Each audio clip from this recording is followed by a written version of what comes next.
Hey guys, it's your girl Siobhan Danielle and welcome back to my channel. This is another book review because I went to Target a couple hours ago and I got the second book, If the Sun Ever Sets. And I just want to say I think I'm on chapter 8. And so this book is the continuation of Farrah and Blake Ryan. But it's like 5 years later, so they both graduated from college. They end their careers. Remember in the last, in the book review to this one, when they was studying abroad in Shanghai, he was doing like, I think his major was like business management, business associate, something like that. Business, it has something to do with business. And remember, he was a football star. I can do that. It's gonna make it dark. He was a football star, and he quit football and stuff, but he said that he wanted to start his own like sports bar. But it's like, do I really want to start a sports bar because there's plenty of sports bar. What is going to make this one stand out?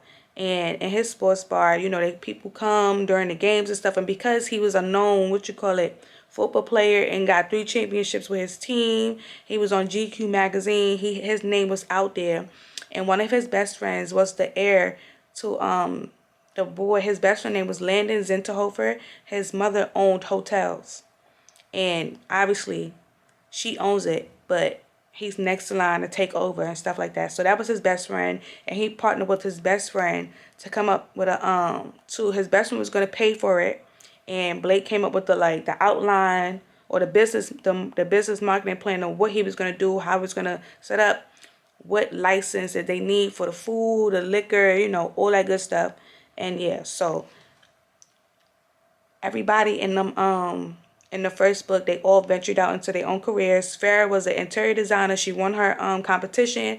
She was working with Kelly Burke, but ultimately, because the girl Kelly Burke had a godson, the godson basically was made senior partner, even though he don't really be doing nothing. But because he's the lady's godson and his mother is the girl's best friend. And I remember talking to you about this because I read the two chapters. They gave 2 of the chapters at the end of the first book, so you can know what I was getting myself into and stuff like that. So I just reread the first 2 chapters and I kind of remembered and stuff like that. So basically, yeah, Farrah was working with the boy and Kelly Burke and all that other stuff, but because he was promoted over her, even though he didn't do none of the work, and she basically did all the work herself, and he just put his name on it, she decided to quit. So yeah, so now she didn't have a job, and remember, for one of her projects at the design and the interior design, she did the hotel, Landon's mom's hotel. She redesigned the whole thing, 253, I think she said 253 floors, no, 253 rooms, but the whole thing, even the lobby, all that good stuff. And so he remembered her name, and come to find out, he got a buddy that just moved to New York, and like I think it's like a little penthouse that oversees the Hudson River and stuff like that and the skyline. But he never said. He reached out to Farrah and asked if she could take up, like if she wanted to, design his little house for him, his little apartment. And she took it up, was like, sure, I'll do it. And then when she met, it was none other than the Blake Ryan, the ex-boyfriend that broke up with her, who lied and was like how he was getting back with his ex-girlfriend, when really what he did was, when he went home for the holidays for New Year's, he cheated on her and slept with his ex-girlfriend, and then remember he got her pregnant. But you know what the crazy thing is? Well, maybe they get into that later on to the book. I'm going to say, I think that Cleo was lying when she said that she was pregnant. I think she was lying. I think she did that because she knew he was going back to Shanghai to see Farrah. And what other way to get him to break up with her? Lie about being pregnant. So he did what he did, and but the thing is, he never told Farrah what he did. He just said, "I don't love you. I lied to you about loving you. I got back. I decided to get back with my girlfriend over the holidays." Excuse me, motherfucker. But yeah. So now, um, and she was trying when she went to the meeting to meet with Landon to meet to see who the client was, and she seen that it was Blake. She did say they did say that they knew each other. Blake did tell Landon about what happened in Shanghai, but he never said the name. But then when they had that little conversation, like, do y'all know each other? It was like, yeah, we studied abroad in Shanghai with each other. Landon put the pieces together, and Fair was like, I can't do it. And mind you, Fair doesn't have a job. She quit the job at the interior design, and now it's like she she know how to design places and stuff, but she doesn't have a set price on if somebody does ask her to design a place. It's like she's basically a freelance designer, a freelance consultant. I don't know what was said. I do not remember. I know it said freelance something. But and she tried to leave, but she made up a she was making up a number just so Blake could could leave her alone. She was like $300 an hour. He was like I'll double it. And she's like, no, I don't know. And then he said, I'll triple it. I'll pay you $900 an hour. And she obviously need the money because living in New York is expensive.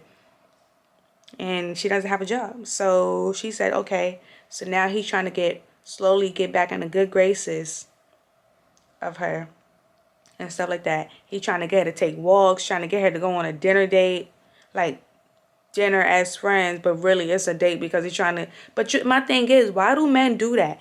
You broke her heart, and now all of a sudden you get back into her life, and you trying to get back into the good graces, bitch. She said a professional relationship. We're not doing it. Boundaries need to be set. No, and the thing is,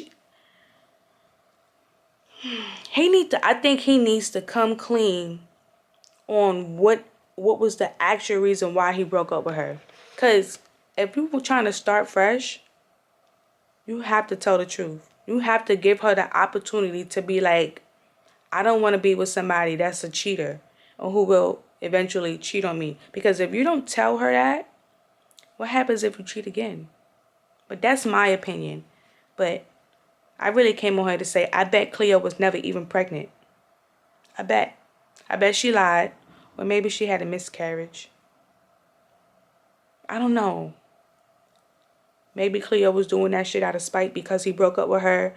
Or, because he broke up with her and he left and just, like, he just broke up with her and left and didn't say nothing. Just like kind of like what he did to Farrah. And she probably sprung the pregnancy on him to be petty because he hurt her feelings. It was like, oh, so you thought you was going to come back to my life, sleep with me, then go back home to your girlfriend? Oh, no, nigga.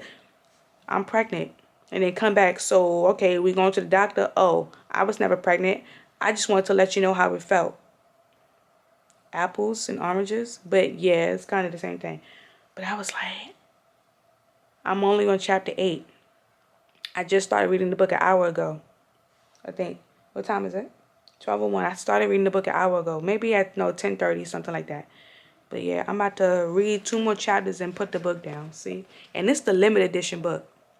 I said I was going to get all 4 books, but I think I'm fine with just getting. Maybe I have to read the other book on what happened with, maybe they're going to talk about what happened with Olivia and Sammy, because those are another two couple that got together in Shanghai, but they just said they had a falling out and they're not together no more.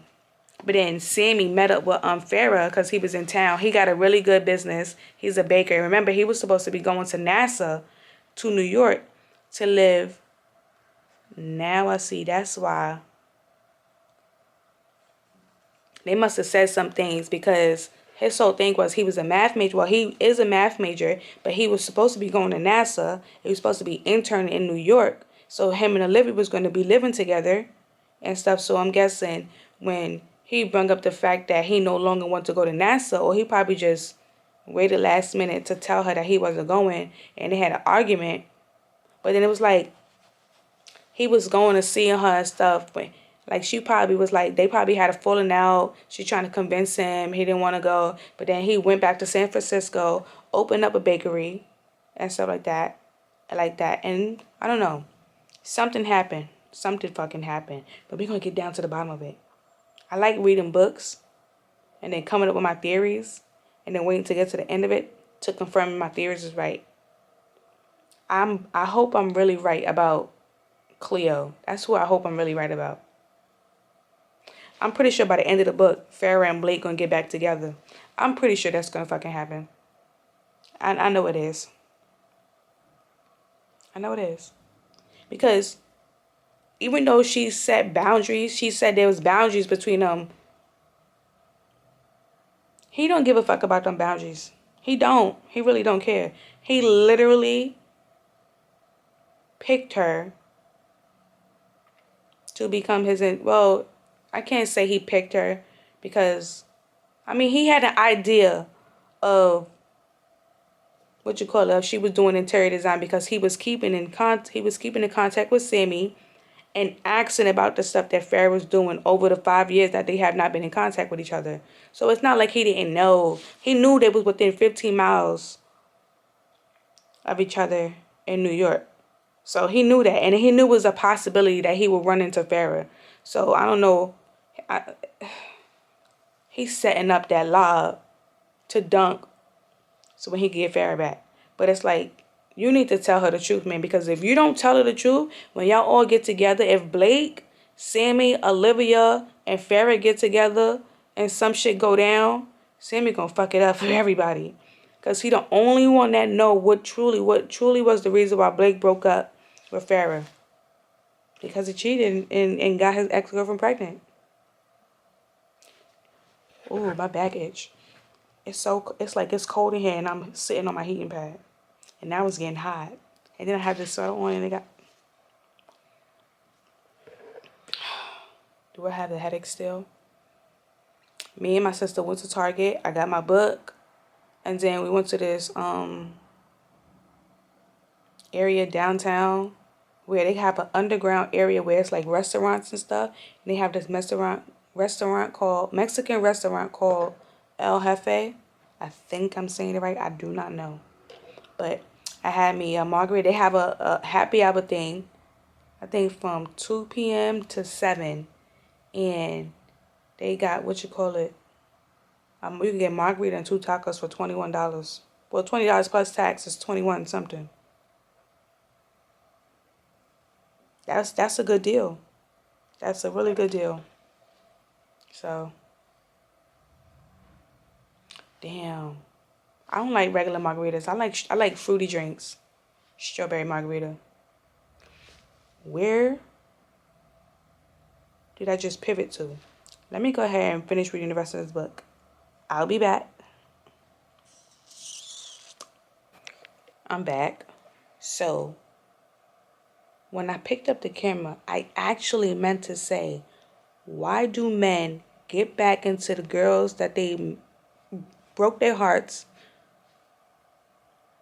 broke the heart of the girl that you was with, and now you get back into her life, and then people start texting her phone, whether it's a girl or a boy, whether it's a woman or a man, texting her phone, you start getting jealous and start wanting to ask questions. Bro, this is a professional. First of all, you are her client and she's the consultant. What the fuck you mean you going on a date? What does that matter to you? You not my man. You're my client. None of what I'm doing outside of this job matters. The only thing that you need to worry about is the fact that we need to get this house fixed within the months that I said it would take. That's what I really came here to say. I got sidetracked. But like, why do they do that? Like, that's mad weird to me. You ain't been in my life for 5 years. You come back into my life. I'm working for you. Cool. But then people start texting me and you start being jealous. This nigga made up a whole scenario. He said, he asked her to go to eat. Like I said before, she goes, maybe I can't. She goes, I have a date. And then he goes, just a date? He's like, is it a boyfriend or just a date? She hesitated. Just say, bitch, why you hesitating for? It's just a date. And regardless if it's just a date or a boyfriend, it's none of your business. The fuck? And then he goes, relief fizzled through him. At least she didn't have a boyfriend, but the tension remained. Was this the same douche who texted her the other day? Where the fuck was he planning to take Farrah? Probably to some cheesy Italian restaurant where he tried to get her drunk on red wine in hopes of hitting the home run on the first date. He tried to get her drunk off of red wine. And then he goes, Farrah doesn't like red wine, you asshole. You brought up red wine. You made up the scenario of him giving her red wine, then gonna say she doesn't like red wine. First of all, it's been 5 years. You don't know what the fuck she likes now. I gotta stop cursing.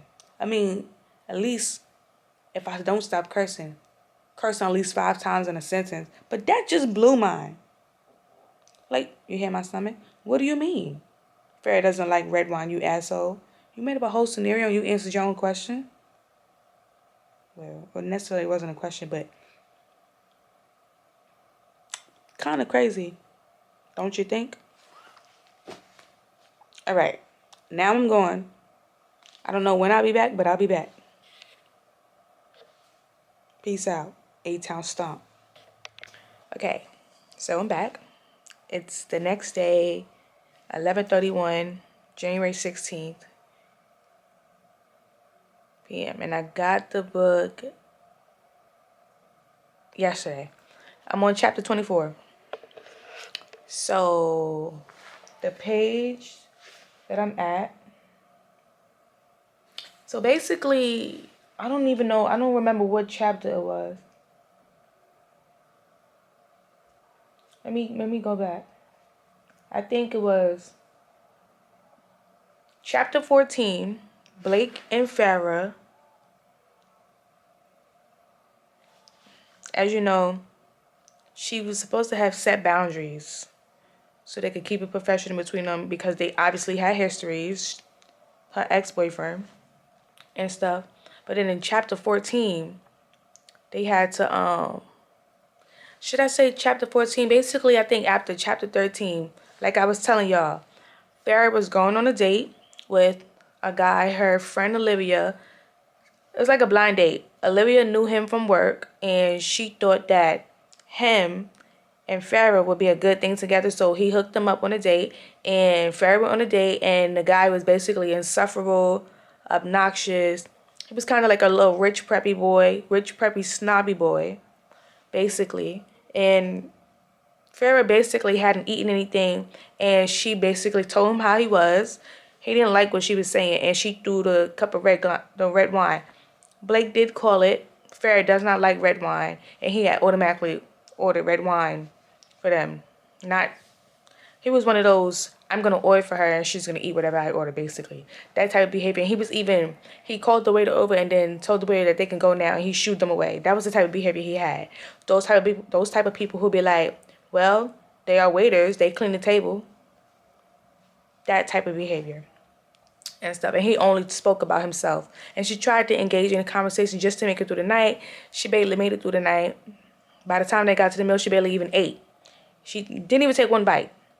She just told him how she felt and, threw the cup of red wine on him. And he was crying. He was mad about the watch. It was a Rolex, and she got a little drop of red wine on it. So, and before they remember, Blake was like, well, if your date goes bad, you can meet me here at this restaurant.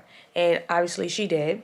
And then he was surprised, and then she explained to him what happened and stuff like that. And then they spent the rest of the night together, which they shouldn't have done. The first thing that they shouldn't have done was take that walking apart, because that was already going past the boundaries. And then meeting after hours to go eat dinner with him at a restaurant, going past the boundaries the second time. So now it's like y'all phase 2 of getting past the boundaries. Obviously, the next time it's going to be way more. And then so they went to this little club thing, and she had asked him something, if he was still with his girlfriend. Like, girlfriend? Who? Bitch, the one you broke up with me 5 years ago for. That's who. And he was like, no. And she's like, well, how long did you guys last? She said, when did y'all break up? 5 years ago. So you broke up with me to get back with your girlfriend and y'all two broke up a few months later? That shit sounded crazy. And at this point, he still hadn't told her that the reason why he broke up with her was because he slept with his ex-girlfriend and then got her pregnant. So she was asking him, she was like mad. So you telling me you broke up with me just to get back with your ex-girlfriend to break up a few months later and stuff? Like, she was really getting mad because the thought of that just sounded fucking stupid. That just sounded crazy. And then he redirected the whole conversation and something like that. They went to go dance. He redirected the conversation, went to go dance, took her to go dance in the middle, and he started doing shit like pushing up on her after she already said. But the thing is, she said the boundaries, even though she went to eat dinner with him, she hadn't made a move on him and he hadn't made a move on her. So it was just still professional, just hanging out as friends, trying to basically get the friendship back. And then when they went on the dance floor, he was doing stuff to come out of that friend zone to get her to be weak in the knees for him and stuff like that. And like, he was playing, like, I don't like this. He's playing mind games with her. I don't like that back and forth shit. I do not like that shit at all. Like, you already broke her heart and she's working for you now. She already set boundaries. Why are you trying to do this back and forth? She literally set boundaries. You know what you did. She don't know what you did, but you still playing around and trying to make her want you. That just sounds crazy. That sounds disingenuous. I don't know if I used that in the right context, but I'm hoping that it did. It was the right word for the right moment. I think I did use it in the right context. But like, you just playing with her mind at this point. Like, you know her body wants you, but her heart don't want you. But you want her heart to, you want her heart, mind, body, and soul to want all of you. But she can't do that if you don't tell her the real truth as to why you broke up with her. And then another thing is, they had the other friend, Sammy, who was in a relationship with, what's her name? Olivia. Obviously, Olivia and Sammy broke up. But it's the fact that Sammy know the whole reason why they broke up. But it's like, you can't be a guy. I mean, once you cheat the first time, you're gonna do it again. That's just how I always thought. If not physically, emotionally. If not physically, emotionally, you're gonna cheat. That's what I think. I probably shouldn't think that, but that's what I think.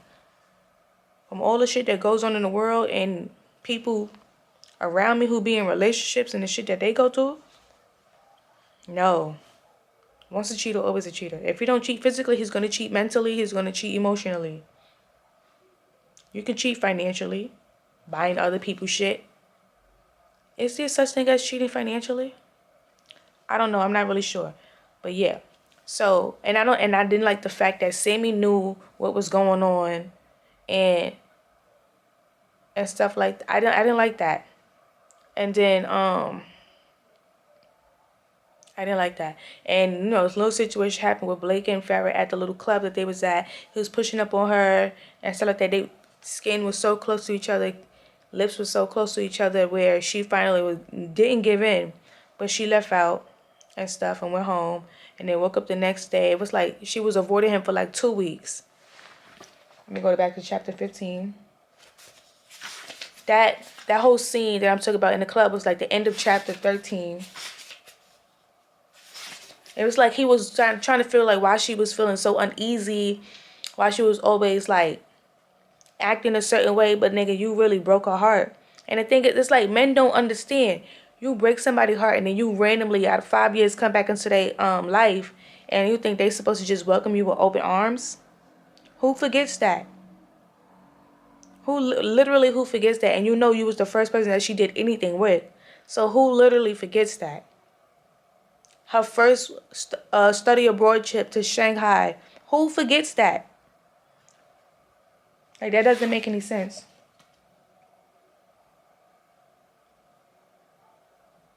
Oh, that wasn't the last I think that was the last scene.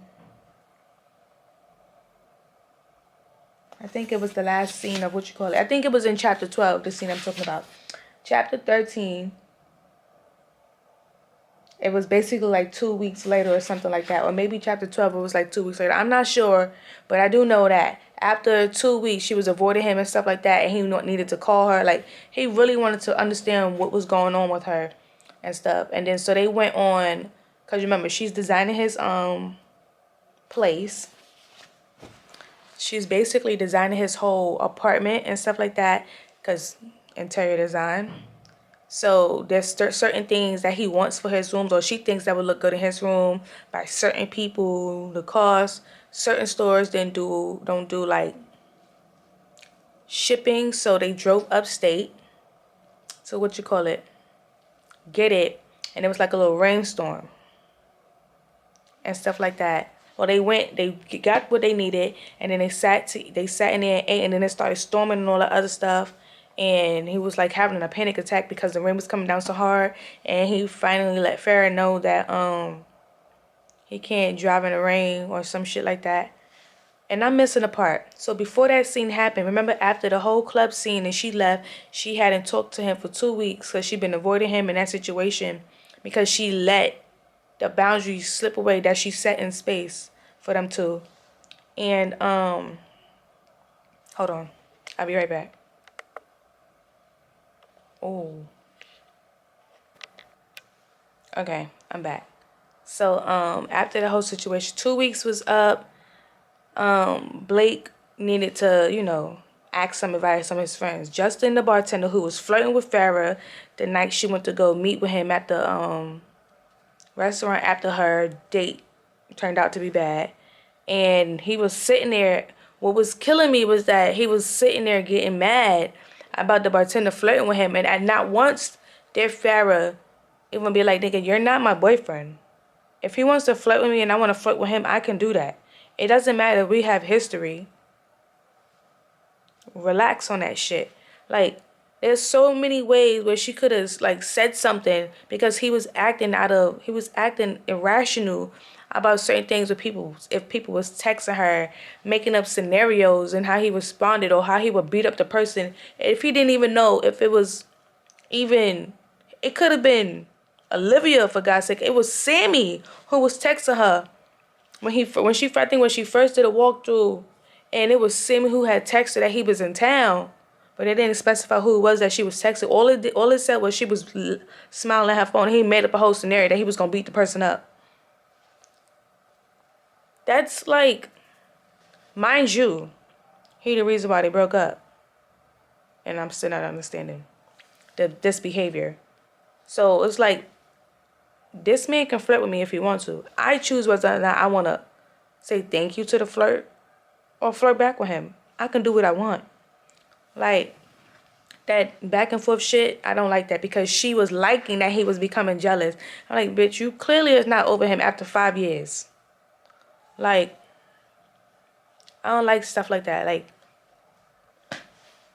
I don't. I really don't. It's annoying.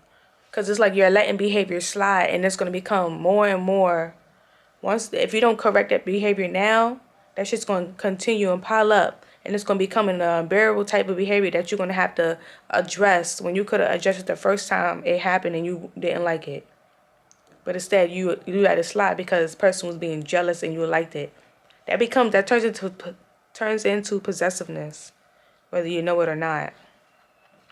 And then, so yeah, he went and got advice from that situation. That's how flirting with Justin. Justin is the guy at the bar that he went to that restaurant, and then Landon, his best friend.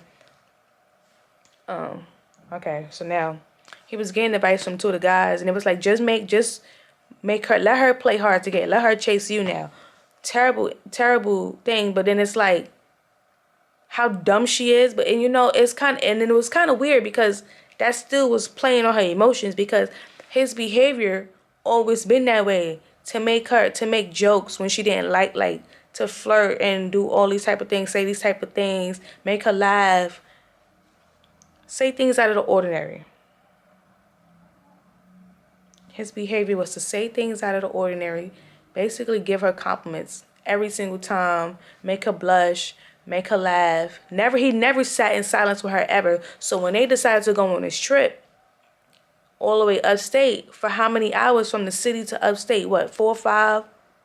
Well, it's not necessarily that long, depending on where they're going to, but let's say 4 hours, and he's sitting the whole car ride doing things that he never ever did out of the time that she known him. Sat and listened to Taylor Swift music, the car ride, or didn't say a peep words, or if she asked him a question, responded in one word. Like, he never did that before. So I'm like, that's playing on on her emotions, because now she knows something is off with you, and now she's gonna want to get down to the bottom of it, because you know she's gonna want to do that. So now you're tricking her into thinking something wrong when nothing is wrong. You're just trying to get her to pull in even more, so you can get her right where right where you want her to be. So you can finally corner her on her feelings. Like, I knew your feelings for me didn't just go away. Like, that don't sound crazy. That shit sounds ridiculous to me. And I would hate if somebody did that to me. Like, at this point, just say whether do you want me to like you or not. Like, come on, this is supposed to be a professional relationship, and you just doing this back and forth shit. Anyways, so yeah, that's what happened. The car ride, they went and picked up the little trunk that he needed for his place, put it in the trunk.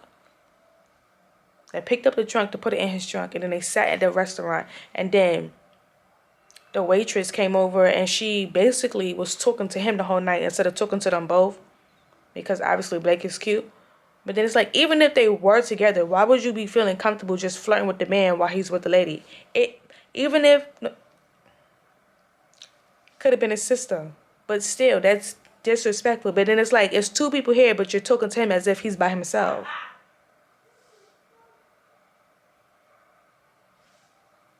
Like, that just doesn't make any sense. But she obviously was flirting with him, because at the end, when they was getting towards, like, when they was getting ready to leave, because she overheard them listening, too fucking nosy. We trying to figure out what's going on with him, and you in our conversation, bitch. I should pluck you. And she's like, yeah, it's a storm outside. You didn't notice? But I know this place where people left, cancel their room, and y'all could take that spot. I can call the owner. I know him. Which was weird, because, bitch, let me call him. I don't need you doing any type of, hold on. What?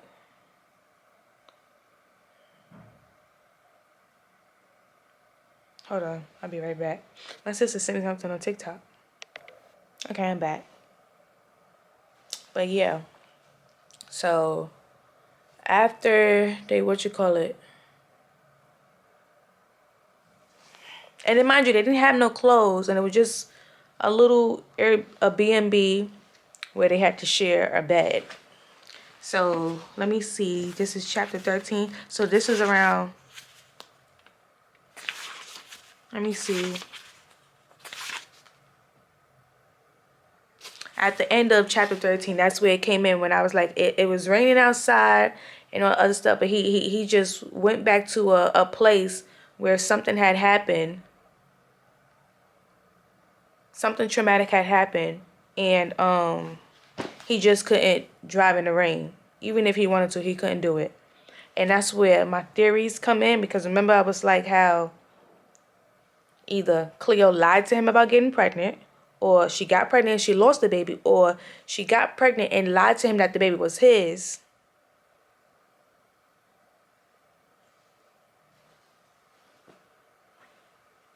You know, one of those three.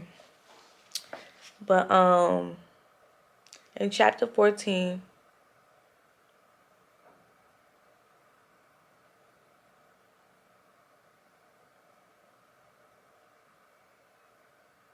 yeah, because he was like, no, he didn't want to leave the restaurant. He was like, we could, because he drove there upstate. He was like, no, we gotta wait the rain out in the restaurant. That's what we need to do. We need to wait the rain out in the restaurant. Like, we can't go out there. Can't go out there. Like, even if it was like 5 minutes to the place, he wouldn't drive, because something that traumatic happened in the rain. So Farrah just offered to drive.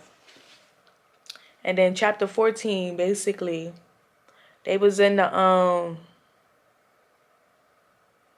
little room area. Shit got steamy.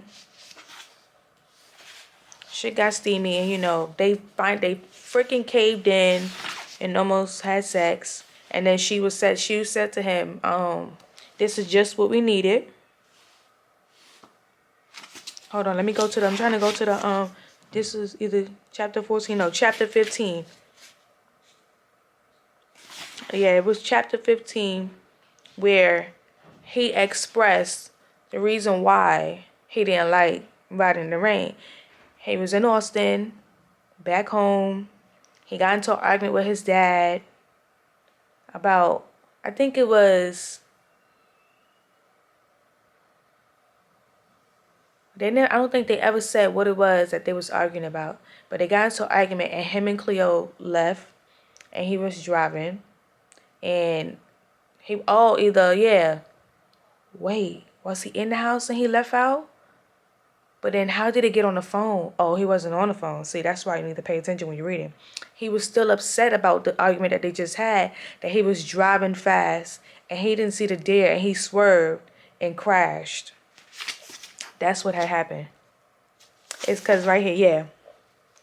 It says, arguing with his dad over some small thing, Blake didn't even remember what, not because it was important, but because he was exhausted and panicked, trying not to get crushed between the twin weights of starting a business and preparing to be a father. So, yeah, that was the two things he was arguing with his dad about.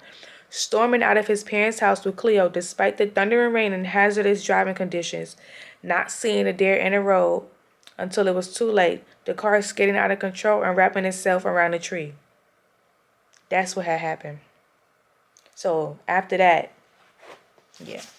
So basically, and then he told Farrah what that situation was. And in that moment, she felt like she needed to get up and hug him and shit and comfort him.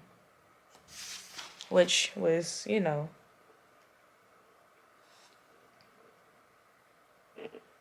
was just,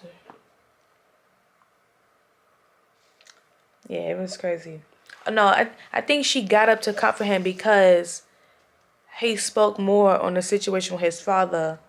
And Blake, at this moment in this book, has already about to open up his fourth bar. So the other three were very successful, but his father didn't want. His father hasn't been to either one of the opening nights of the sports bar because he really thought his son was going to fail.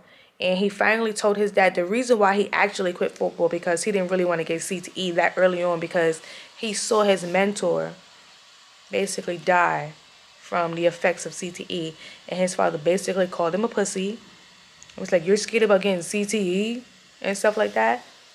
Yeah, basically. That's why he stopped talking to his father.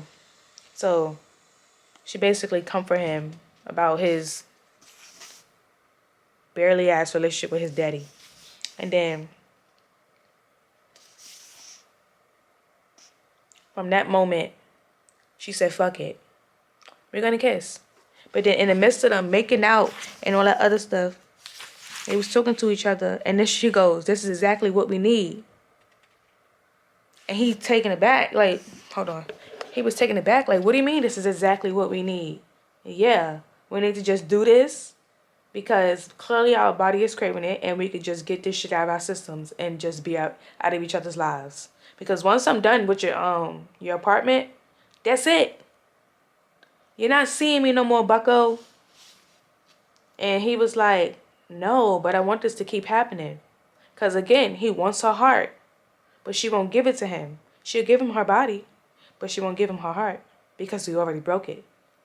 Imagine falling in love with the same person twice. And he breaks your heart twice.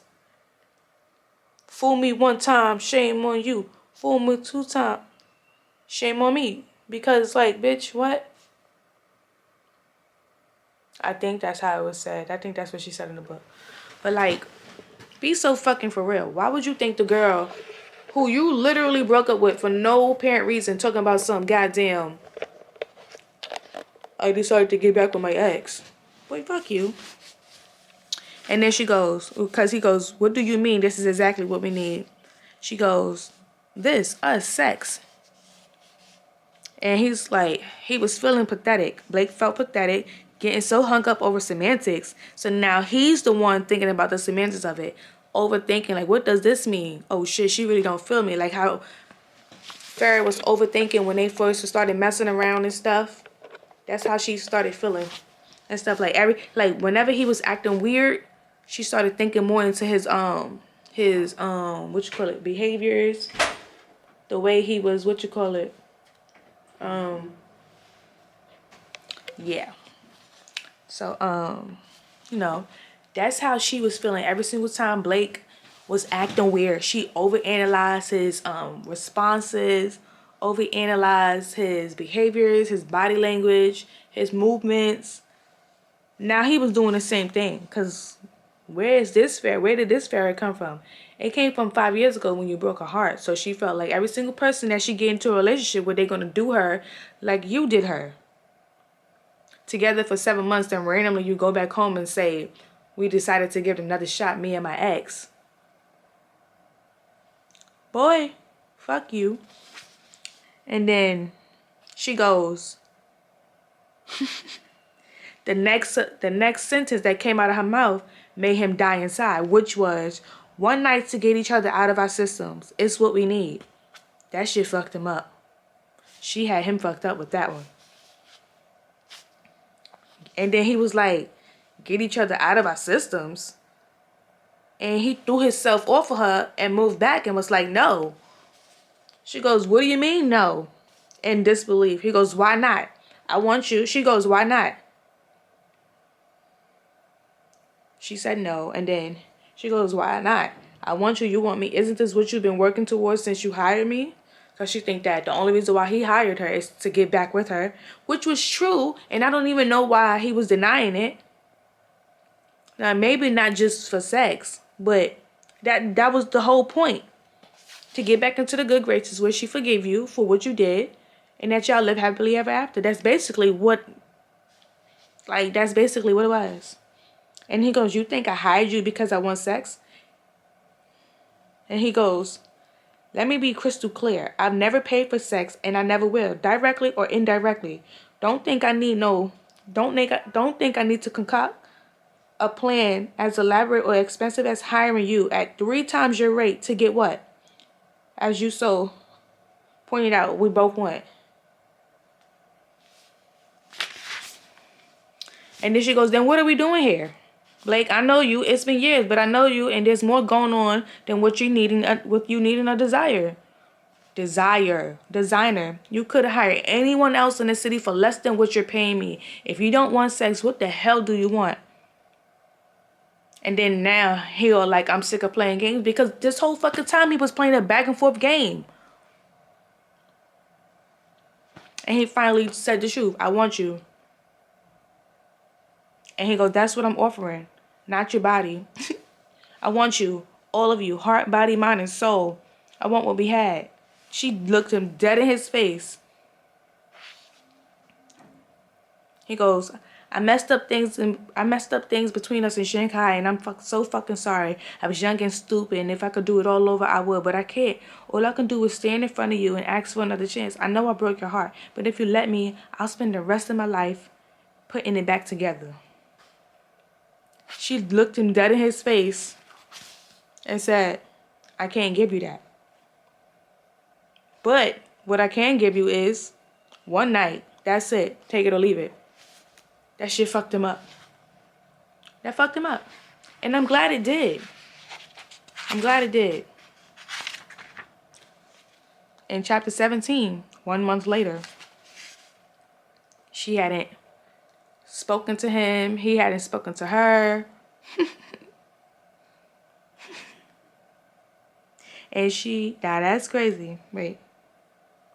Yeah, in chapter 17, this is the part when she met up with Olivia, but didn't tell Olivia that Sammy was coming, because Vera had to get her lick back.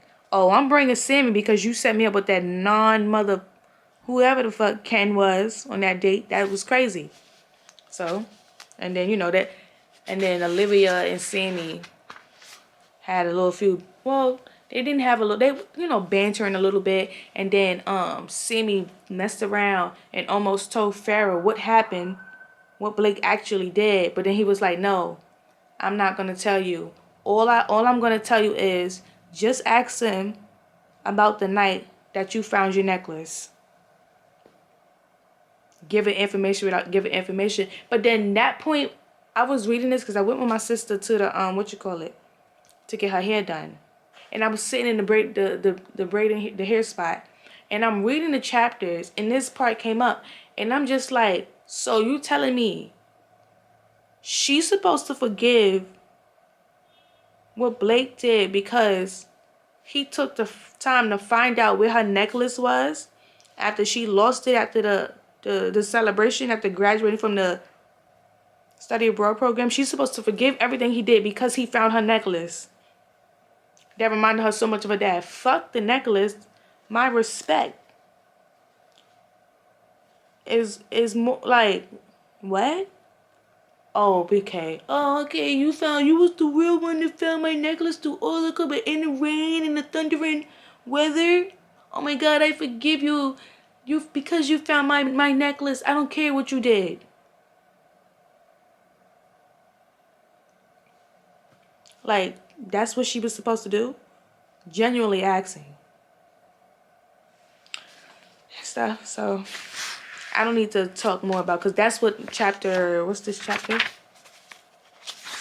That's what chapter 17 was about. And remember, that was a month later. And then chapter 18 came. Because, well, technically, Olivia brought up because whatever happens, Sammy finds out, and because of Olivia, his girlfriend at the time, he would tell Olivia, and then Olivia couldn't say nothing. So the whole situation happened. He told Olivia that Blake was the one that found it, but then Blake gave it to Sammy to give to Farrah because he knew Farrah wasn't going to want to talk to him. I mean, yeah. So that's what happened. And then he was like, yeah, like I said, it's not my place to tell you what happened, but don't be so hard on Blake, okay? He's been through some shit, and if he wants to tell you. So because he been through some shit, I'm supposed to be like, okay, you found the necklace that my father gave me that I was looking for, that I almost lost in Shanghai forever. I'm just going to forgive you because you found it? Maybe I'm not seeing this from a different point of view. Maybe I got to see it from a different point of view to understand it, because I'm just not understanding. Is that supposed to be the reason why she's supposed to not be so hard on him?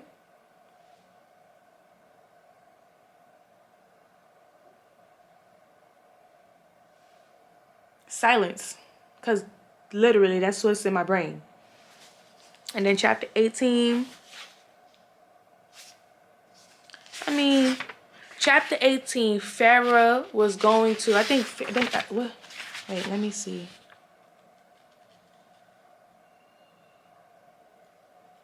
I don't know. He think that what's happening to him with Farrah is his karma for what happened with Cleo.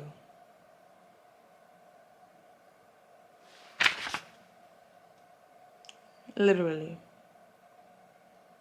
Like, whatever happened between him and Cleo, he think it's karma. I mean,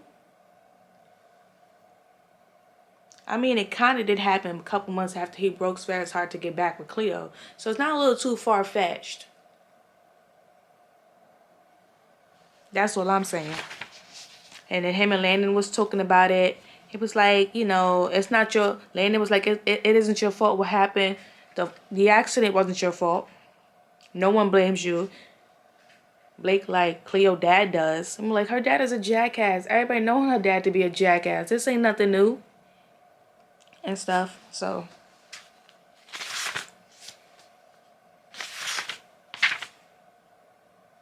And then, he was still thinking about what Farrah had said to him. You can only have one night. Take it or leave it. And he went in that same chapter 18, he was talking to his friends about it, what she said and shit like that, after the drinks got flowing in his body. Because he would never have said what was going on had he not had any drinks. And they told him to just, to go through with it and then turn one night into multiple nights. So he took it as a chance just for that to happen. And then chapter 19, it was finally going over, got the, what you call it? Blake was now staying in a hotel, so all the furniture and the tiles and wall shit was going up in his apartment. Basically the last step and stuff like that. And then, the thing that kept playing in her mind was what Sammy said, just ask him about the night where you lost your necklace or some shit like that. So she was going over to his house, like she left, all that other stuff. Wait, let me see. No, chapter 19 is when they finally had sex. I feel like she caved too fast. Like, she caved too fast. He took her up on the offer at the...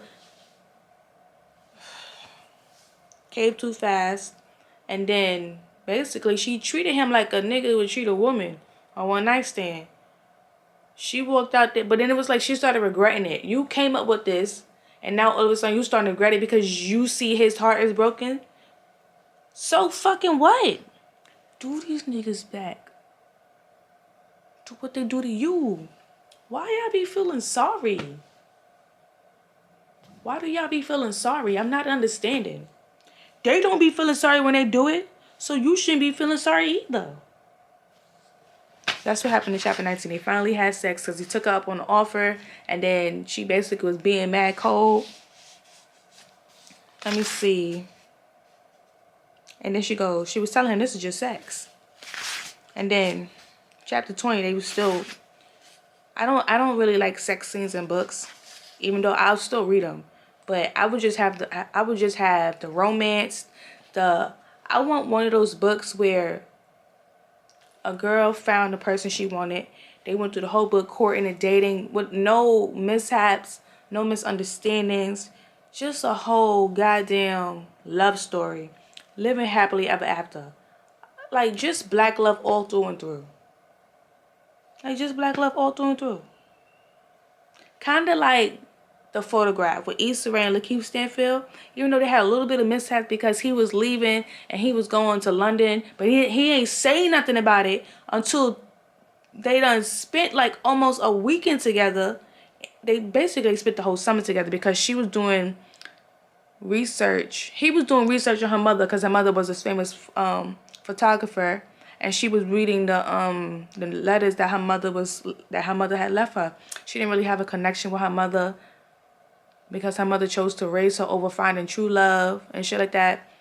Something happened with her mother's relationship with her mother. Issa Rae in the movie. Her name was May. Oh my. Why the shit just got dark like that? But anyways, Issa Rae's name in the movie was May. Shantae, I think her name is Shantae Adams. She played in Just Jordan with Michael B. Jordan. And she played her mother in the movie. But by the time she got older, her mother had passed. But Ilan Noel, who played Daniel and Insecure, he basically was the dad. But Issa's mom in the movie didn't know she was pregnant with his child until later.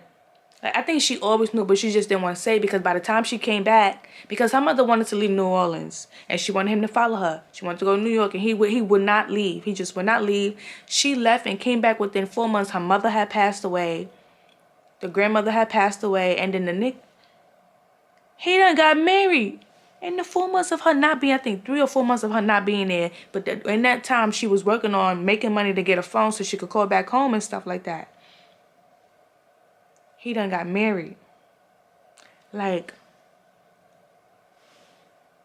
that's the love of your life. And I leave and I'm coming back to see you. And you got married?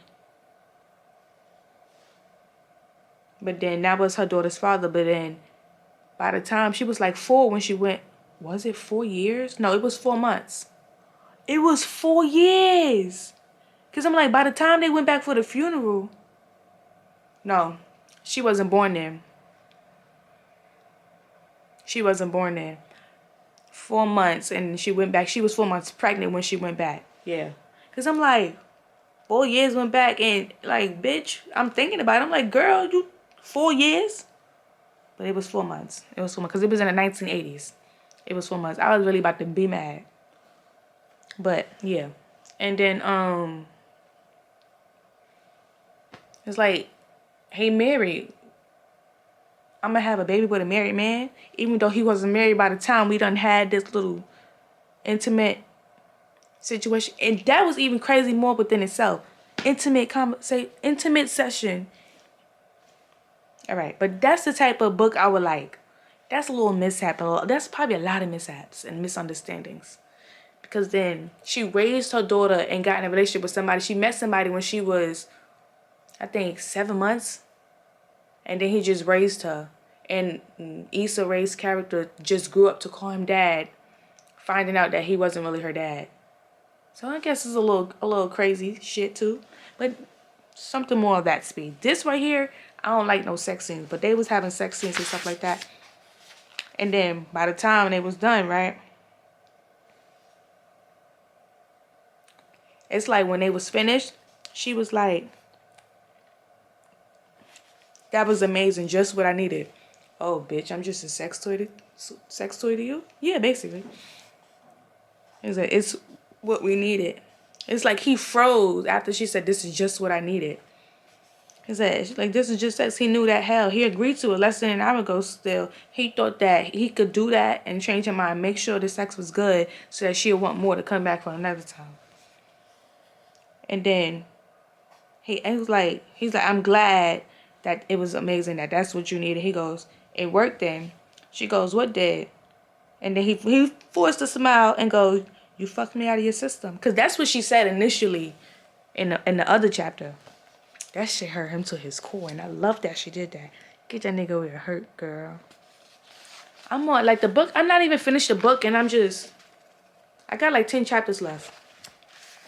But I'm trying to tell y'all up to chapter 24. I don't even know if I'm going to do that. But yeah. And then, she left out of there. And then she goes. She stopped in the doorway to look back at Blake. Indecision scrawled all over her face before she left and took the jagged piece of his heart with her. Like, why y'all don't be want to break these men's hearts? They broke yours. You should be able to break his heart too. And then chapter 21 was a week later. She was sat down with the girls. All the girls. It was like a little reunion from abroad in Shanghai. They got together and then she let them all know what happened and stuff like that. And Olivia don't like it because he broke your heart before. So what's stopping him from doing it again? And so she left with the girls and went over to his apartment to ask the question, what happened the night of my basically my necklace was found and not lost. Well, basically lost because it was found. And stuff like that. But then when she walked into the apartment, his chief of staff was there. Her name was Patricia. But she thought she was getting jealous, like he was because she was like, how long have you two know each other? Yeah, well, we met at the bar and we hit it off. He was telling the truth, but that's not really all. But then it's like, what are you getting jealous about? The back and forth shit. It was making me mad. I think I should put my camera on the charger because this whole screen just went dark and I don't like the way that look. It's not bright no more. So I'm going to go ahead and do that because it got 36 minutes left on this card. And the camera's on one battery. It's one battery. Why do I keep saying it like that? So, 12:17. I may or may not continue reading the book tonight. I may just let tonight be because my mind needs to think of all this information. And I need to figure out the next book I'm going to read before I finish this. Which I want to read some more Kennedy Ryan books. I went to Target. I was hoping to get a Kennedy Ryan book. But I was like, you know what? Let me just finish this book. And hopefully when I get back to school, I'm supposed to be going back to school next week. I need to start packing my suitcase. That's what I'm gonna do tomorrow. Pack my suitcase. All right, bye. Right, I'm back. I am on chapter 31, and chapter 30 I just read. And so Blake went home to Austin. Ooh, seeing the hair under my arm. Went home to Austin for his dad's birthday. And so his mother told him I don't like the fact that his mom knows that his father has this attitude towards him or resent him for not playing football, and she keeps making Blake try to extend the olive branch. Why the fuck am I going to keep trying to extend an olive branch to someone who don't even want to try? He refuses to acknowledge my existence when I come home, and you keep telling me to try. He's not trying for himself. Like, he came up for his dad's birthday. She gave him a little bowl to take to his father. He said, just try.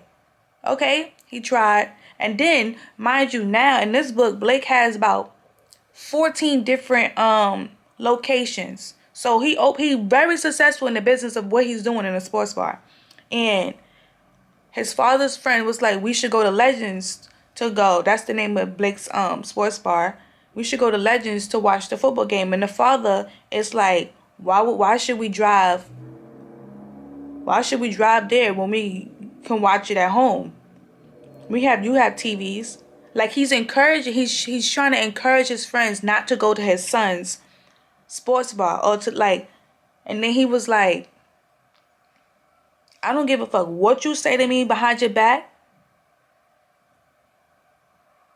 You don't have to show up to the freaking You don't have to show up or support me or do anything, but what you're not going to do is encourage your friends to not support me. You didn't support me. And then he was like, you've been a shitty ass father. You're so mad because you hurt yourself and you couldn't do your NFL dreams and you tried to live it through me. You resent me for it. Like, and rightfully so, because why does Blake always have to be the one to take everything that his father says to him and he can't say nothing back or defend himself? It don't matter if his father's an adult or if that's his father. You can't sit there and say all of this to me. You called me a pussy because I told you I don't want to play no more because I don't want to get CTE. Like, and then before my business even start, you telling me I'm going to fail and be some has-been. Like, who says that to their son?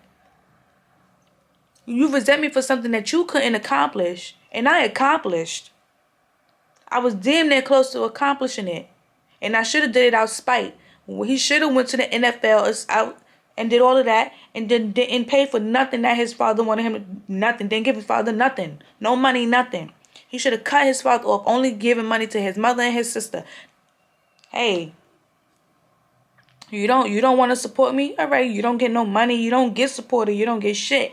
And then one of his father's friends like, what did you get your dad for his birthday? A car, a new house? I would be like, I'm not giving him shit. I brung myself. My presence is enough, and he won't even acknowledge that. Yo, my scalp is always white.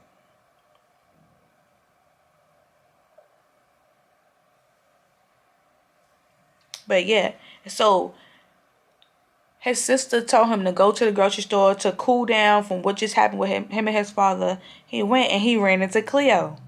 So Cleo, after the what you call it? When I was talking in the last clip, you know how he didn't want to drive in the rain or drive in a storm because something happened. Him and his dad got into an argument. Him and Cleo was leaving. And instead of staying in the house and waiting it out, he was so angry that they was driving. He didn't see the deer and he swerved and the car hit a tree, which caused Cleo to lose the baby. And they just said their son. So she ran into him recently at the grocery store after the sister said, just go, cool down, just pick up some stuff. He ran into Cleo. And Cleo now is pregnant again, but he was remembering the doctors telling her that she wouldn't be able to have any more kids because the car accident, I think they said, messed up her fallopian tube, so she was like infertile, something like that. In the book, it said that. So he was surprised to see that she's pregnant. She's now married to her accountant. I'm glad. I was actually glad because I'm like, thank gosh, it's not gonna be a repeat of last time. And come to find out, Cleo was Blake's ex-fiance, so obviously they was gonna get married. They was gonna do it, make it right. She's pregnant. Might as well be engaged. Get together and for the kid. And then, so she was like, there's something I need to tell you, but I can't tell you in the grocery store right now. So let's meet up at where we used to go when we were kids, the playground. So that's what they did. And so in that same chapter, which was chapter, let me see, 30, um, Blake was like how he was sleeping one night. He was sweating real bad. He woke up out his sleep sweating real bad, and he was exhausted and stuff. And he never prayed before, but he got down and he prayed and he was like, God, please just make it go all the way. And then a week later, the car accident happened and Cleo lost the baby. So that was like he was like it made it seem like it was his fault because he literally asked God to do that, and then that was the sign that God actually did it. So then they met up at the playground. They She said she needed to tell him something. He said he needed to tell her something too. And he felt guilty. He was like, it was my fault. And then he told her the reason why he thought it was his fault. He was like, I asked for God to make it all go away, but I did not know. Not the car accident or you not having a baby, but the sign. Like I asked him for it to go away, and that shit happened and stuff. But I didn't ask for that specifically. I was just asking God for anything, like make it stop, something. And he felt like that was his karma or something like that. And then come to find out, the baby was never Blake's. Cleo said to him, and I quote, a sob escaped Cleo's throat. She pressed her fist to her mouth and shook her head. That's what I should have told you, she said, her voice wretched with agony. He wasn't your son. I knew my fucking theory was right. So it was like, you knew that wasn't his son, but you told him because she was so comfortable with Blake and know that if she was pregnant, and if he did get her pregnant, he would come back home and they would just live happily ever after. But it's like, imagine they were still together and the baby was born and the baby came out looking totally different. Who the fuck's son is this? Not mine. So you lied to me about this boy being my kid and I married you and he has my name? I'm like, I knew my theory was right. I just knew it was right. That girl is fucking crazy for that. Like she essentially ruined, like he fucked up because he might not even have slept with her. He probably didn't even sleep with her. He didn't even sleep with her. She just said it. Nah, he might have did sleep with her, but she was probably further already. She probably already knew she was pregnant. She already knew she was pregnant. And she was drinking.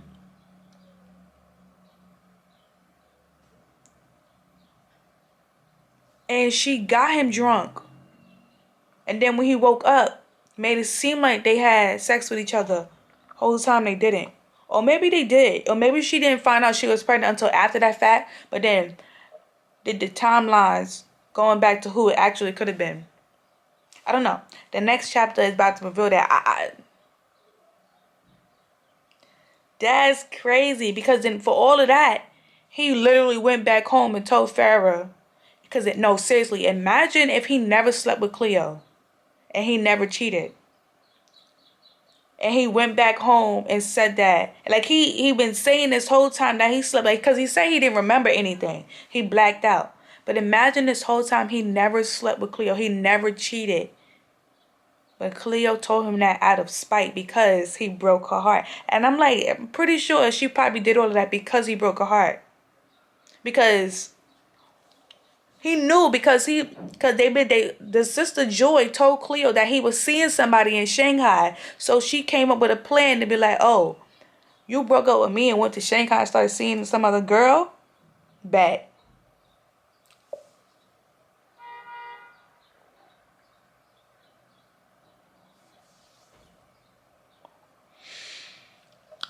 I'ma finish this book tonight. Yeah, gotta go. I'll be back. Okay, I'm back. So now that we know that Cleo lied about the baby being Blake, she also said they never slept together. So, and I was right. She was so angry that because of the way he broke up with her and he just left and went to Shanghai, that when he came home during holidays, she saw her way in. Lied. Like she said, we never had sex. You were wasted and I brought you to one of the hotel suites to sleep it off. But I was too drunk to drive home myself and all the other rooms were full. So I stayed the night. We didn't do anything, but you didn't remember what happened when you woke up. And I was so angry with you, I lied. You were one of my oldest friends. I've been in love with you since we were 15 and you broke my heart. You ran off to Shanghai and left me behind. You humiliated me. To make matters worse, you went and fell in love with some girl you known only for a few months. You picked her over me. Me, the person who's been there for you your entire life. I waited for you. I waited and waited until you were finally there. And you did the most unforgivable thing you could have done. You gave me hope. You never should have dated me, Blake, and I would have gotten over you eventually. But you bought me flowers and you kissed me and you told me you loved me. You made me fall so hard for you, I couldn't get up. And then you left me there alone. That's why I was angry at you. And even if I said I was okay with us being just friends, I wasn't. But it was the only way I could keep you in my life. So I lied.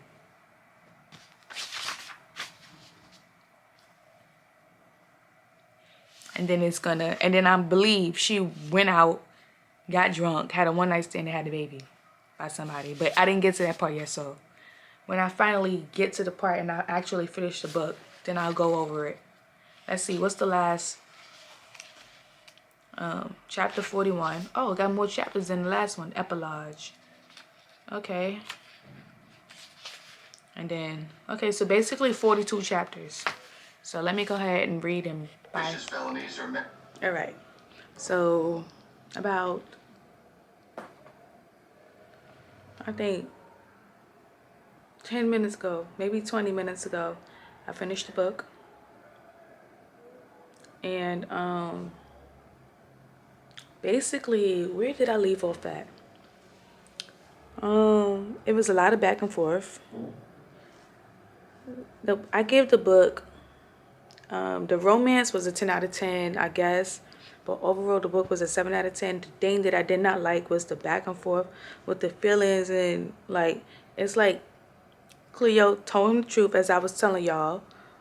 She was mad that he broke her heart, left, went to Shanghai. She waited and waited for him to come back. He never did. And then when he came back, she found out he was talking to somebody. And he fell in love with the girl after months of knowing her. And so she lied. She lied and said that they slept together when she had gotten pregnant, went out to the bar, gotten too drunk. Oh no, yeah, that same day, I think it was, she said, because I read it. Yeah, I think she said it was the same day, that night she went out, got drunk at a bar with some random person, got pregnant, and then a few months later she found out she was pregnant. And she was like, because they knew each other and they was friends, she knew that he would care, he would come and, be presented, like, take care of her, do the right thing, step up, and, be a dad. So that's why she lied and stuff. And then it was like, but like, what? That was evil. And then so he found that out while he went to his dad's birthday. So he found out the baby that he thought was his was never his. He found out that he was having a son. Then all of a sudden, he asked for a sign from God the week after, lost the fucking baby. And it was like a late term pregnancy, miscarried. So it was like they was far along to know that the baby was a boy and stuff. And then also. So when he came back, just like what happened the first time around when he broke Farrah's heart, he went home, came back, was acting different, and she noticed something was off, but she didn't say nothing because she was like, she didn't want to overthink what was going on, overanalyze the situation. She wanted to wait until he felt comfortable enough, but then she also remembered that the deadline was coming up to when he had to, do the, get everything ready for the sports bar, the grand opening. So it was 2 weeks away from that. So she wasn't really worried about it and stuff like that. And then he came back, like I said before. And then when she finally got to a point where, because she was texting him, calling him, he wasn't answering her. And her friend, the one who didn't like him, who always reminded her that he broke her heart, what was her name? Olivia. They were roommates and stuff. She was like, because she mentioned something about he ghosted you. And she's like, he didn't ghost me, he's busy and stuff. Because after a while, she came around and stuff and started, being nice to him again. Because it had been 5 years and no, I'm not fucking with you and stuff. What happened after that? And then she finally had enough, went to his apartment. And again, he pushed, instead of just telling her the truth. Because remember, the first time around, he thought he cheated. But now he realized he never cheated. He broke up with her for no reason. Like, literally, it was for no reason. But the thing was, because he didn't tell her what happened and he didn't give her that chance to choose for herself, that's what she didn't like. So this time around, he did the same thing again. Instead of just telling the truth, he thought she'd be better off without him. Mind you, he asked for a second chance. But then it was like, why won't you just tell her the truth? Cleo finally just fucking told you the truth, that that was never your son. You never cheated. So why not just tell the truth? Like, it literally was not making sense to me, or why he didn't just tell the truth. It was like, because Cleo's dad, when she ran into him at the supermarket, he said all these things about, you're a terrible person. It's like basically blaming him for the fact that the car crashed, which obviously wasn't his fault, because dares are dumb. They'll see a car moving and then wait for the car to get near them and jump in front of the car to run. Like, deers have no self-awareness. They don't. So that wasn't his fault. He tried the best he could to swerve out the way so he wouldn't hit the deer. Because imagine if he would have hit the deer, who knows, that would have totaled the car even more or put them more in danger. Or anybody could have lost their life. 2 lives could have been lost besides one. And stuff like that. But, he said something to Blake that stuck with him really bad, that he's a terrible person. Everybody he comes around, life is always blown up in pieces, hearts breaking and stuff like that. Which was true. Because he did it to Cleo. Instead of just ending things properly, he ended things left. And then had her wondering what the, like, it's like, I know he's going to come back. We do this all the time. Like, I don't know. But then Farrah, but then it was but instead of just be like, you know what, I cheated. It was better to say the truth than to actually let her wonder what was the real reason, because she knew that wasn't the reason why. Like, she had a feeling, because now all of a sudden you say you don't love me no more. Nigga, you done told me 5 times. Now all of a sudden you lied that you didn't love me. What actually happened?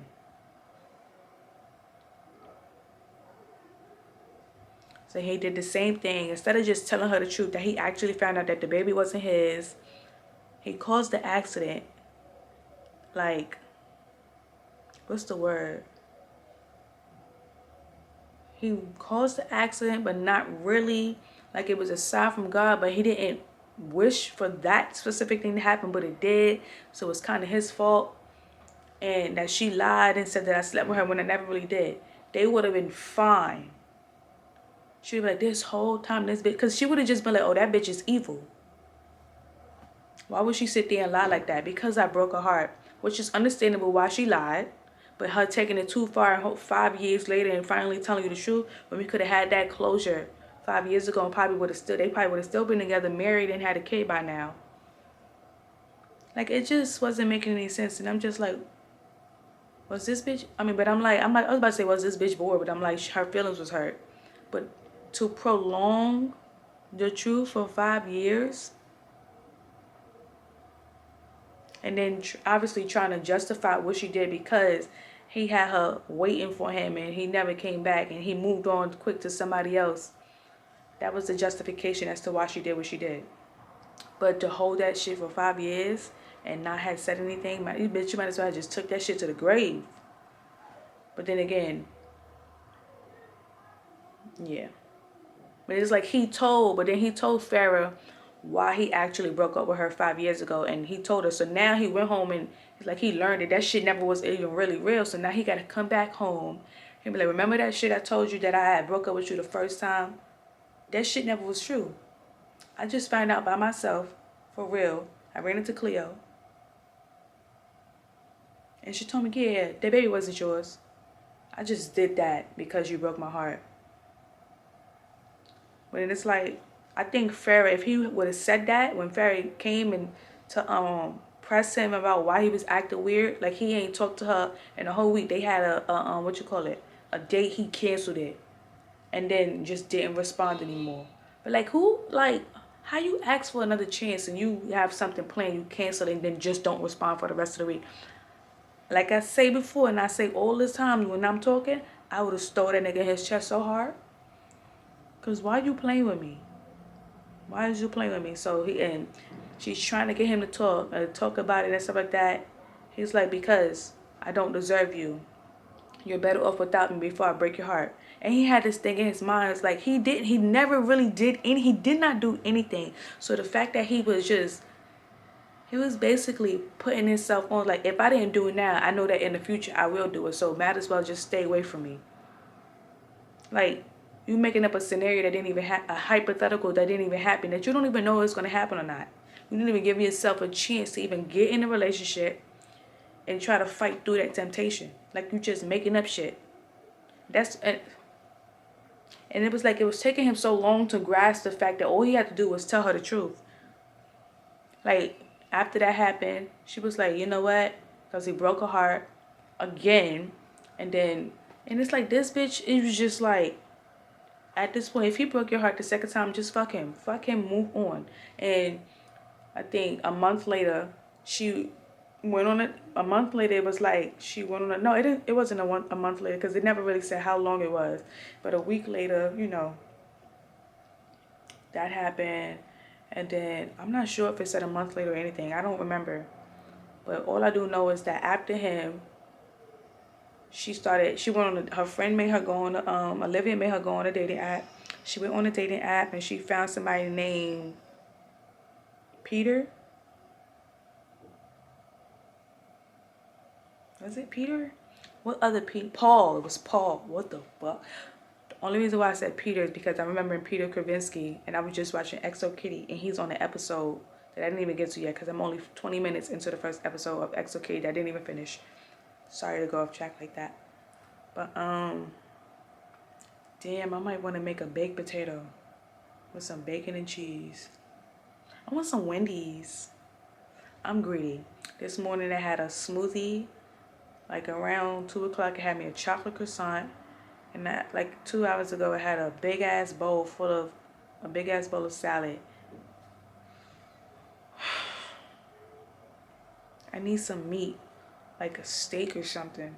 A steak, a full fucking meal. Like some rice, some chicken. That's what I need. That's gonna fill me up. I want some burrito tacos. I'm getting off track. I'm hungry. But, yeah, so he met up with his friends. Blake met up with his friends, Landon, and the guy he was going, like that restaurant he was going to, Egret, where Farrah met up with him at, and the bartender was flirting with Farrah. His name is Justin. He now became his friend. So, like I said before,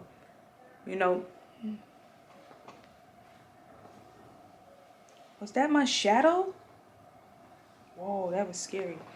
So the guy Justin, he no longer worked at the Egret place.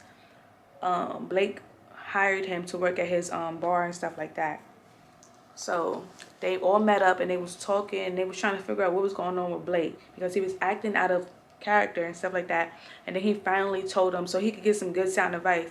So Justin was like, because remember back into the early chapters, Justin told Blake to agree to the one night only thing and then make it good enough so that she'll come back wanting for more. But then she was like, this is just what we needed, or something like that. And then she walked out and it broke his heart. But it's like, bitch, you broke my heart, so why are you mad that I broke your heart? What the fuck you thought this was? I gave you an ultimatum. You either take it or leave it. If you don't take it, you can't be getting mad at who I talk to, who I text, who you see me with, because you're not my man. But yeah, they was giving him advice and telling him. And then he was like, oh, it was Justin, Landon, and Sammy. Sammy had, Sammy had he came up, what you call it? A baker, and opened up his own little baker shop in LA, San Francisco, and he opened one up for 4 months in New York. So he was living out there for a while. So he would hang out with Blake and them, and they was giving him advice and stuff like that. And they was telling him he was stupid and stuff like, because all you had to do was tell her the truth. And it was like, he can't tell her the truth because it would make him look even worse. Worse about what? You didn't do shit. And that's what he was not getting. It was like, what are you not getting? And he was telling him, you're very dumb. You're an idiot. You're really a fucking idiot because you just found out that you didn't do anything. You did not do anything. And then he was going to even keep the Cleo situation about what he found out in Austin from them. So it was like, that shit didn't make any sense either, because that's a big piece of the puzzle as to the reason why this can make your life easier. All you had to do was take that piece, tell Pharaoh what actually happened, and y'all would have been fine. Nothing would be going, like, you just worked, and then it was telling him you worked up on a hypothetical that didn't even happen yet. You didn't even give yourself a chance. You didn't even give her a chance. You didn't give her a chance to choose. You didn't give her, because what if you told her the truth and she'd be like, okay, now that you told me the truth, I'll be with you. Then what? You didn't give her that chance. That's why it's making it like the hypotheticals that he was throwing himself for was throwing me for a loop. I was getting mad. I think right after that I put the book down and I went to sleep. I think I took a nap and I woke back up and I just started reading again because he was making me very mad. That part made me mad. The fact that he just refused to tell the truth, like it wouldn't help him, and the fact that they was playing these mind games, like, you know she wants you, you know she's trying to fight you, but yet, like, you know you broke her heart and she's trying to keep her guard up and make sure that she take this one step at a time, but you're breaking the boundaries that she's setting for herself. If she told you that, okay, we could go out on a date, but we can't kiss yet, he doing everything to push up on her to try to get her to have sex to fall or harder even for him. I was genuinely getting mad. And then, long story short, after that situation happened, he finally realized, oh, the opening happened at his place at Legends. His father came. They had an argument. They hashed it out. And then he actually found out that his father was ashamed all the time because his father spent so much time trying to break him down and not believing in what he could do. And then when he finally showed his father that he can do it and that he was making money, that he opened up 14 different locations, 15 including the New York destination, that he actually proved his father wrong. But then he was like, he didn't know how it was, he didn't want to, being that he found out that his son could do it without him, he didn't want to just show up at the openings to the place after he spent so much time breaking down his son. He didn't want to, like, it's like one of those things where so many people don't support you when you're down, but when you come up, everybody want to be around. That's what the father had explained to him, that it just didn't feel right. And he even didn't want to come to the New York destination because it's like, I still felt bad. And then he was like, I'm proud of you, son. Blake been wanting to hear that since forever. He don't know how long it's been since he ever heard his father say, I'm proud of you. And the fact that his father admitted his wrongs and stuff like that. And stuff. He was like, even when I was buying you gifts and stuff, you didn't even, you just have it sitting. And he was like, because he bought his father a Felipe Patek Felipe. However you say that stupid ass watch. He bought him that watch for his 50th birthday, and he's shocked that his father's wearing it. And he was like, you don't ever wear anything that I could. You say, yeah. He said, I got you a golf club, and it's just sitting there. See, I was playing with it. I was using them. But my friend, who I was going to golf with, he moved. So there was no need for me to use them because I don't go golfing no more. And he was like, all the gifts that you get me, I used them. He was like, no, you didn't. I bought you whiskey and you didn't use it because I was. He's like, first of all, I'm saving it for a special occasion. So he was like telling him, but he's like, yes, I've been proud of you. I just don't know how to say it because I've been such a shitty father over these past few years, and it kind of made me open my eyes when you basically yelled it at me on my birthday in front of my friends, and I felt embarrassed. And then he was like, cause remember he was like how his father was encouraging his friends to not go to his bar. He's like, I honestly didn't think you would feel anything about me saying that because we always, even before you had the bars, everybody would just be at the house and watching the games. Cause I didn't think you would, but now that when you had said that, I thought about it more and it made sense, and it was embarrassing that I had even said that. Because if you opened up a sports bar, why wouldn't you go and support and stuff like that? So they hashed it out and stuff like that. Um, and then later on in that night, he went outside, and Farrah was obviously if him and Farrah was on like good on a good stage, she would have went to the opening party. But obviously it wasn't, so she didn't go. And then Landon was like, "Where's Farrah?" And he was like, "Oh yeah, she told me that she couldn't make it. She had something to do." Just lying his ass off instead of saying, "Me and Farrah, we haven't been not on the same page." Like that's the whole point. He just never want to tell the truth. Just tell the truth. Your life will be easier. Regardless if it's bad or good, it just gives the person a reason to figure out if they want to continue with you or do not. Don't make the decision for me, my motherfucker. But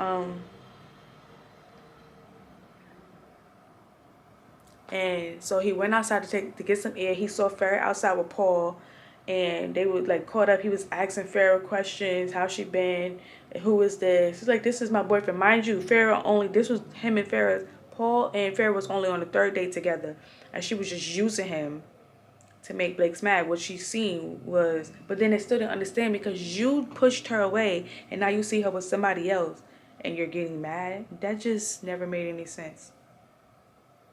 Why you bothering me when you know you don't want me? What SZA said, cause why are you bothering me and you know you don't want me?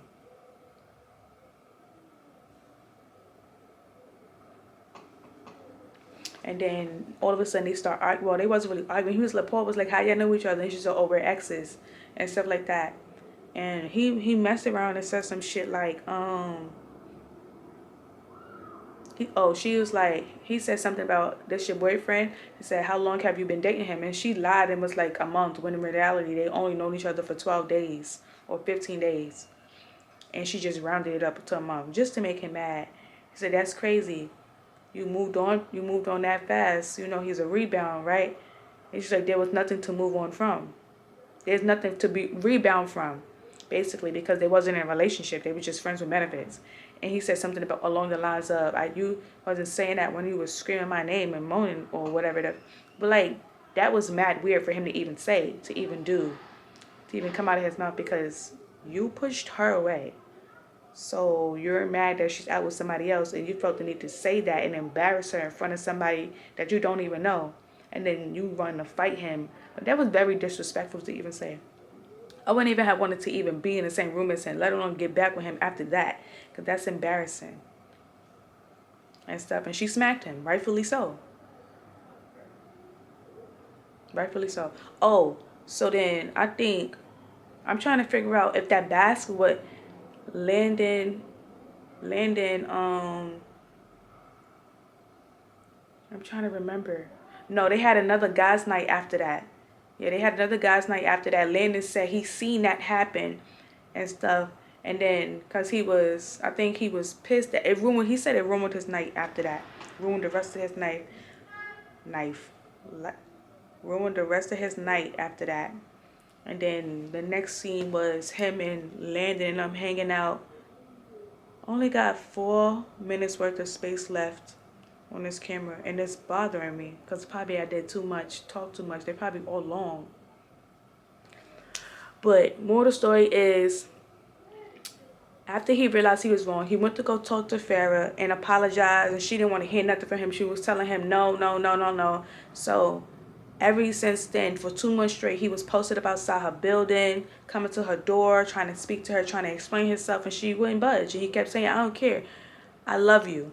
That's it. I love you. I'm ready to do this. I will keep fighting for you.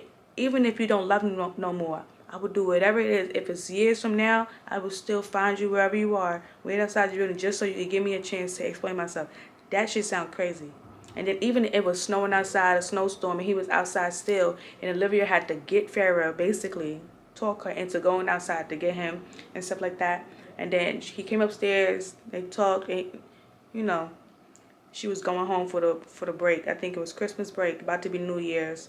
And then while she was on her break home and stuff like that, with her mom, Blake was writing letters and sending her stuff and basically confessing. I think he did like 5 different confessions from certain points of ages in his life, confessing to something, confessing about stealing his dad's credit card and buying porn, and his mother found out, and the dad and the mother was, arguing, but the dad was like he was hacked and stuff, but really, I think he said he did that at 14, and then at 6 he did something, and then at in high school he watched 2 of his friends bully somebody for the whole school year, shoving them into a locker, but he didn't say nothing because he just wanted to be homecoming king and stuff like that. And then finally, it was like Chris, one of their friends from Shanghai, study abroad, they went to her. She was having this New Year's Eve party, which she has all the time. They went, Olivia messed around and told Chris to invite Blake, invited Blake. Blake gifted Farrah this, gift, and it was like a locket with the last letter in it, and the last letter was basically confronting, bitch, somebody called me auntie after saying that I was in high school when A Boogie came out. Fuck them. I ain't even that old. I'm 26. Don't auntie me. But anyway, yeah. In the little locket, it was the last letter that literally told the truth of the reason why they broke up 5 years ago and what happened in Austin. She read it and she basically forgave him. And then I think a month later or weeks later, I don't remember which one it was. It's 1 minute left. I'm trying to hurry up and get this. He proposed to her at his apartment on a balcony with the sunset. And then a month later after that, they got married and Chris threw them a surprise trip back to Shanghai where the group got together and stuff like that. And then that was the ending of it.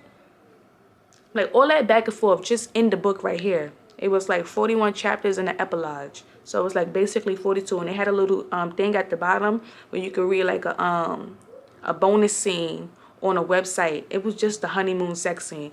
I don't like the sex scenes in the books. It's just cringy to me. But I'll read it, but it's just very cringy. But overall, because of if there wasn't no back and forth and he knew what he wanted, he just told the truth from the beginning, it would have been a 10 out of 10. The book was a 7 out of 10 for that reason. Maybe I might push it up to 8 out of 10, but for that reason it was an 8 out of 10. And yeah, and I just want to say the book definitely, even though they have a publicist and stuff like that, 0 minutes. Even though they have a publicist and stuff like that, there was still some little typos in the book. But that is all for this book review. Thank you guys. I will be sure to do another book review on a different book. Peace out. A-Town Stomp.